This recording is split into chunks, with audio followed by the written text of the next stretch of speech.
আজকেও একটি চাপকে অস্বীকার করে আমি আবারও আপনাদের উপরই ভরসা রাখতে চাই।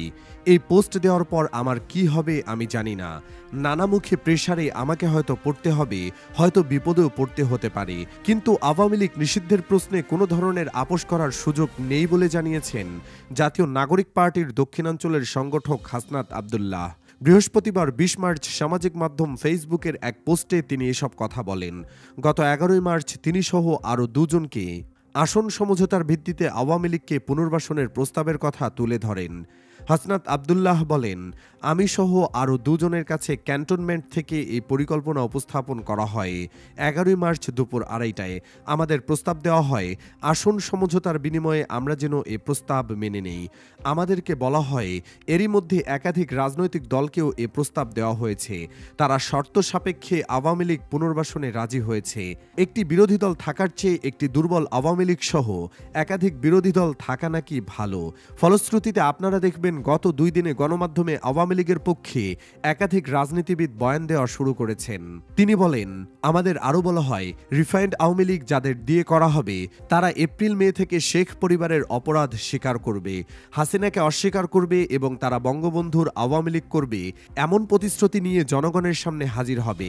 আমাদের এ প্রস্তাব দেওয়া হলে আমরা তাৎক্ষণিক বিরোধিতা করি এবং আওয়ামী লীগের পুনর্বাসনের পরিকল্পনা বাদ দিয়ে আওয়ামী লীগের বিচার নিয়ে কাজ করার কথা জানাই। উত্তরে আমাদের বলা হয়, আওয়ামী লীগকে ফিরতে কোনো ধরনের বাধা দিলে দেশে যে সংকট সৃষ্টি হবে তার দায়ভার আমাদের নিতে হবে এবং Awami League must come back. Hasnat তার পোস্টে লেখেন, আলোচনার এক পর্যায়ে বলি, যে দল এখনও ক্ষমা চায়নি, অপরাধ স্বীকার করেনি, সে দলকে আপনারা কিভাবে ক্ষমা করে দেবেন?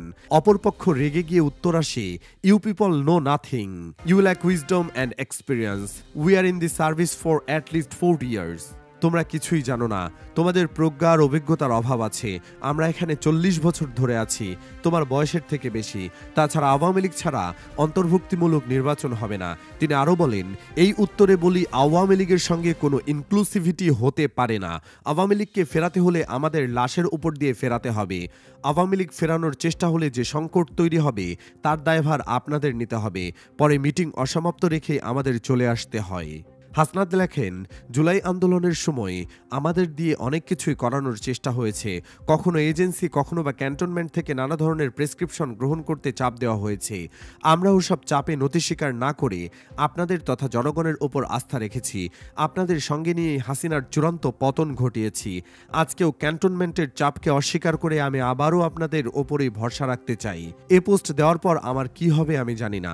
নানামুখী প্রেসারে আমাকে হয়তো পড়তে হবে, হয়তো বিপদেও হতে পারে, কিন্তু আওয়ামী লীগ নিষিদ্ধের প্রশ্নে কোনো ধরনের আপোষ করার সুযোগ নেই। তিনি লিখেন, জুলাইয়ের দিনগুলোতে জনগণের স্রোতে ক্যান্টনমেন্ট আর এজেন্সির সব প্রেসক্রিপশন আমরা উড়িয়ে দিয়েছিলাম। আজ আবারও যদি আপনাদের সমর্থন পাই, রাজপথে আপনাদের পাশে পাই, তবে আবারও এই আওয়ামী লীগ পুনর্বাসনের ভারতীয় ষড়যন্ত্র আমরা উড়িয়ে দিতে পারবো। আসুন সব যদি কিন্তু পাশে রেখে আওয়ামী লীগের বিরুদ্ধে আমরা ঐক্যবদ্ধ হই। আওয়ামী লীগ রাজনীতি করতে পারলে জুলাই ব্যর্থ হয়ে যাবে। আমাদের শরীরের এক বিন্দু রক্ত থাকা পর্যন্ত আমাদের শহীদদের রক্ত আমরা বৃথা যেতে দেব না। ৫ আগস্টের পরে বাংলাদেশের আওয়ামী লীগের কামব্যাকের আর কোনো সুযোগ নেই, বরং আওয়ামী লীগকে অবশ্যই নিষিদ্ধ হতেই হবে।